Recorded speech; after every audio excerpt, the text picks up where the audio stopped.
Bueno, un fin de semana marcado por elecciones en distintos lugares. Tenemos Sí, que comenzar por lo más cercano, podríamos decir, que tiene que ver con lo sucedido en Perú y después nos vamos a meter con el plano internacional y con algunas cuestiones particulares de nuestro país. sí, bueno, hablar de Perú es como por dónde arrancar. La verdad que es un tema, las elecciones en Perú o la institucionalidad en Perú viene marcado últimamente por ciertos contextos de corrupción, de, a ver, la legitimidad de las instituciones. Viene complicando un poco la democracia en Perú. Por suerte, digamos, con algunas sombras, se pudo llegar a una elección, se pudo haber una elección ayer, día domingo, en el cual hasta recién estaba cotejando un poco números y Claro. Keiko Fujimori obtiene el 17% y le sigue Rafael López Aliaga con casi un 15%. Bien, ahí estamos viendo números en pantalla, ¿eh? Bien, Exacto. Es bien. interesante para ver este escenario de 4/4, podríamos decir, ¿o no? Sí, Digo pero es que que es quizás es la es... realidad de Perú, porque cada candidato ha logrado eso ganando en algunos lugares clave. Esta pequeña ventaja que tiene Keiko Fujimori a ver, tiene cierta trayectoria Keiko, no solamente en la parte de ella como candidata, sino viene arrastrando lo de El apellido. el albertismo, como le dice ahora, y ahora creo que se le está llamando Fujimorismo. Y esta tendencia como que le da ha tenido una base electoral frente a un Rafael López Aliaga que vendría a ser en este momento como el outsider fuera de la película. Un tipo que más de derecha, conservador, eh, contrario a la ley de aborto, tiene ciertos matices que creo que conocemos, que hemos visto en algún momento.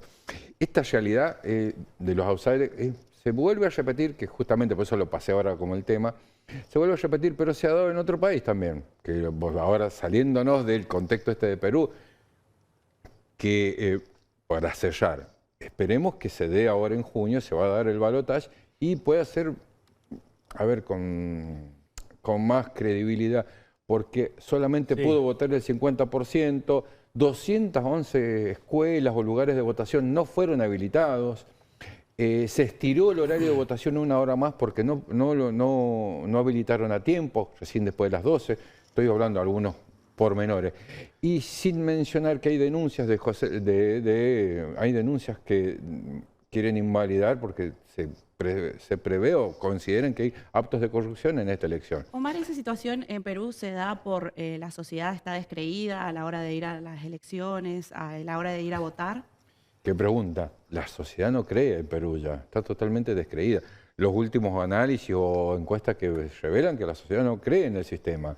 Primero porque han venido de un parlamentarismo que volteaba, Claro, sacaba presidente. presidentes, y ahora pasar a una elección, convengamos que el presidente que asuma va a tener un rol protagónico, pero no al momento solamente de gobernar, sino al momento de lograr consensos políticos con el Parlamento y mantener el gobierno. Que Claro. eso creo que es el desafío que tiene cualquiera de los dos que pueda ganar en un posible balotaje, que todavía ni siquiera podemos hablar de que sea certero porque estaba en el 50% de las mesas incrustadas.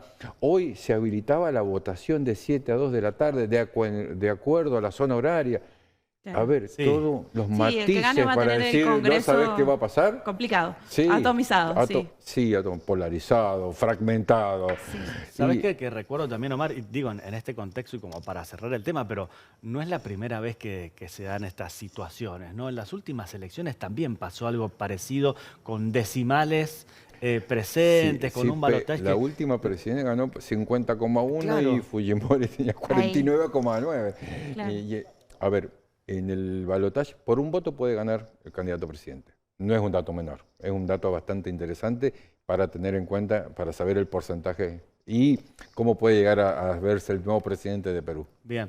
o presidenta. Otro de los temas, claro, y nos vamos a ir hacia otro lugar, es lo que pasó en Hungría también. ¿Podremos hablar de un golpe a la derecha después de muchos años, casi 20 años de hegemonía? Totalmente.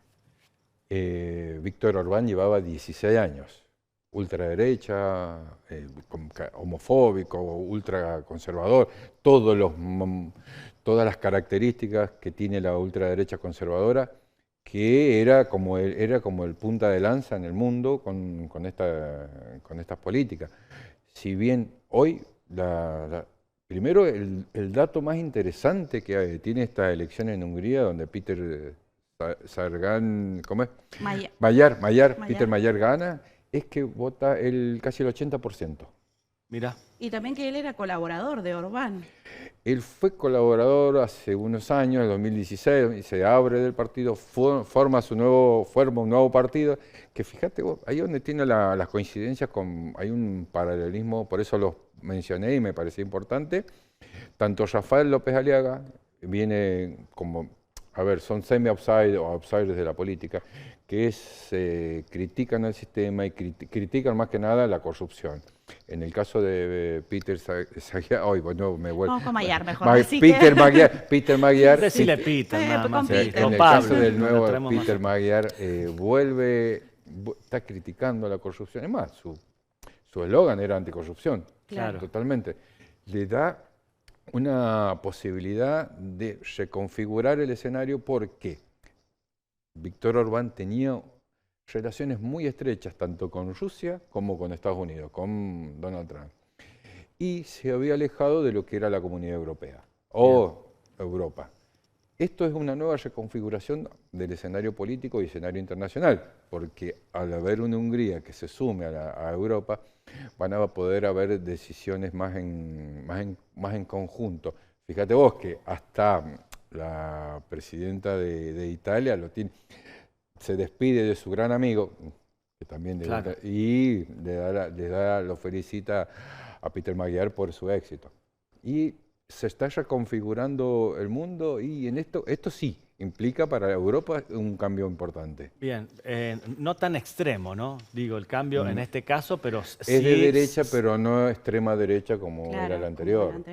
En eso es bueno y aparte porque su propuesta va que nada más vincularse nuevamente con Europa, que es la base, de lo que fue la Comunidad Europea en su momento. Van a levantar sus acciones, vuelve al comercio, propone una política más interna, un nacionalismo, una política de fomentar la agricultura, temas que venían siendo claves y que con una ultraderecha más globalizada y con temas no centralizados en Hungría, venían generando bastante problemas hacia adentro. Hoy tenemos un nuevo escenario en Hungría y en Europa. Europa es la que se beneficia con esto, con esta nueva victoria. Bueno, estas dos elecciones, fíjate vos, ¿por qué tomo estos dos ejemplos? Lo de Peter Magyar y lo de Rafael López Aliaga. Son outsiders. Nosotros, si bien parece, en números días, que las elecciones a presidente en nuestro país están muy lejos, bueno, hablamos del año que viene, octubre, y decir, no, falta un montón, no creo que lleguemos, lamentablemente, o en buena hora, que el tablero político se ha empezado, se han empezado a mover las fichas. Fichas y piezas también se han empezado a agrupar ciertos sectores. Aquí en San Juan, los primeros, bueno, vamos a hablar a nivel nacional y después pasamos a San Juan. Eso, Marte, vamos a traer al plano nacional, ya después que hemos hablado de todo, para ver cómo estamos en Argentina. Y en el plano nacional, si ustedes lo consideran, o lo deben haber visto, seguido con las noticias, arrancamos con casi 10 candidatos, o 10 precandidatos, o 10 aspirantes a la presidencia. Arranquemos con el presidente que se va a postular nuevamente, Javier Milei. La vicepresidenta que tiene aspiraciones de ser candidata a presidenta. Bien. Recientemente Sergio Ñac dijo que sería bueno que hubieran internas y se propuso para encabezar una lista. Seguimos. Mauricio Macri quiso el relanzamiento del PRO y ha empezado una visita por todas las provincias. Dante Gebel, en los mismos tiempos que Macri, en el mismo día, el otro día, también hubo un acto donde él ya se plantea, o los seguidores propusieron su candidatura. Más de lo outsider, ¿no? También más de lo outsider. Podremos ampliar. Justamente, creo que en este contexto el mayor outsider sería Dante Gebel, porque viene totalmente de un contexto no político. Ni siquiera viviendo en el país. Ni siquiera viviendo en el país. Y eso Bueno, ahí es donde viene el análisis, que después lo vamos a profundizar, por qué estos outsiders, a ver, pueden llegar a tener éxito. Después tenés, a ver... Massa, Massa, jugando a la pelota con intendentes. Massa jugando a la pelota con intendentes, Axel Kicillof también, Cristina también, que la propuso Parrilli, y llegamos a casi 10 candidatos y se me puede quedar alguno en el tintero, seguramente. Juan Schiaretti, tal vez. Juan Ahí. Schiaretti, Yarlora, Yarlora. Puyaro, que también ha También. dicho. ¿Cuánto tiene que ver esto con la situación en cuanto a números, ¿no? A la caída de la imagen positiva del presidente? Digo, estas apariciones, después de que la oposición ha estado totalmente enfrascada, podríamos decir. Si hablamos de una oposición, tendríamos que ver cómo le está yendo a la oposición. Y la última batalla que tuvo la oposición fue la ley de Graciales, que no le fue bien. Se sancionó la ley de Graciales. Si nosotros podemos ver hoy las personas, hay una situación, hoy la variable más importante que empezó a impactar en las familias es la variable económica. La economía. Es la economía. No Como vamos a convertir la frase, pero... Y como diría mi mamá, como diría mi papá, la guerra nos ha llegado a todos. ¿Cómo está la guerra? ¿Cómo nos afecta? Mi mamá dice Es la eso. guerra en el supermercado ahora. Sí, y dice, culpa de la guerra, suben las cosas. Seamos realistas, están subiendo las cosas. Y la conversación hoy no me está alcanzando. Claro. Y no solamente pasa por un sector, sino ya pasa por varios sectores. Eso es uno de los grandes problemas, que la economía es uno de los que pone y saca presidentes. Y si un Javier Milei sigue... Economista, con y sin con, o sin dinero, sigue fallando en la economía o la microeconomía. La macro supuestamente funciona, pero la micro, que es la del consumo, es el día a día. La gente vota. La gente vota, y la gente no vota pensando si vamos a pagar la deuda externa o no, piensa si va a comer. Ahí recién estamos viendo una encuesta una de la imagen negativa y bueno, en gestión de Javier Milei y de Marcelo Rego. Bueno, vemos ahí un 52% desaprueba el gobierno de Javier Milei y el 48% lo aprueba. Ahí medio pegado, diríamos. Y en la gestión de Marcelo Rego tenemos el 59% lo aprueba y el 41% lo desaprueba. Previamente charlé con los que manejan la consultora de estos. Que con Javier, digo, le avisó que no estuvimos charlando. Hiciste una pausa, no sabíamos con quién hablaste. Claro. Y sí, esos números son, y han crecido también. Y como les pasé ahora este fin de semana, surgieron otras encuestas donde la imagen... Una es esta, que es de Suban Córdoba. La imagen, justamente Suban Córdoba, la imagen alcanzó más del 60%, la imagen negativa. Es un camino de ida la imagen negativa. En una gestión. Iba a preguntarte, ¿es revertible o no? Digo, hablábamos recién de economía, ¿es uno de los factores preponderantes para que eso se dé? ¿O el hartazgo, el cansancio, con la inmediatez de estos tiempos, es muy difícil de sobreponer? La imagen negativa tiene varias particularidades. Puede ser por alguna acción, en el caso de Adorni, claro. Sumemos acá. El caso Libra, el caso Adorni. Sumemos. No solamente se da esto por la parte económica. Un gobierno que proponía austeridad o que nos hagamos sacrificios y de repente con la contracara, vuelos privados, hoteles 5 estrellas, compras en barrios privados y genera. Y esas coartadas raras, ¿no? Esto de policías, ancianas, también como que la gente... es como que piensa que le están tomando el pelo. Sin entrar a los pormenores, creo que genera más dudas que certezas las explicaciones sobre cómo lograron adquirir este enriquecimiento que ha tenido un funcionario, que es muy cercano. Es uno de las primera línea que está cercano a Milei. Es del círculo más chico, el círculo pequeño del presidente. Sin duda que esto ha afectado a la imagen del presidente. Y más cuando no se produjo un contrapunto inmediatamente de sacar al presidente, sacarlo a Adorni de la gestión. Claro. Se lo ha mantenido y eso en algún punto la gente lo empieza a ver como una falta, como una burla. Bien. Y porque mantenés a un funcionario que está comprobado corrupto, está en todos los medios, que adquirió de maneras bastante sospechosas tres viviendas, 3 localidades, se fue de viaje, no se condicen sus gastos con sus ingresos y eso genera dudas y ha generado cierto malestar.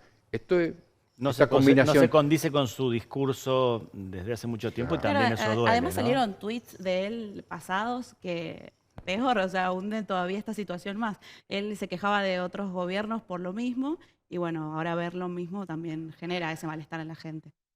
Creo que un elemento clave en esto es que el mismo gobierno es un mismo detractor. Claro. Ellos mismos son los que se están pegando un tiro en el pie, como decía una frase, porque no existe en este momento, la oposición está ya armándose, no hay una oposición clara, todavía no tenemos una oposición o una figura o un par de figuras que sean antagónicos con la política de gobierno.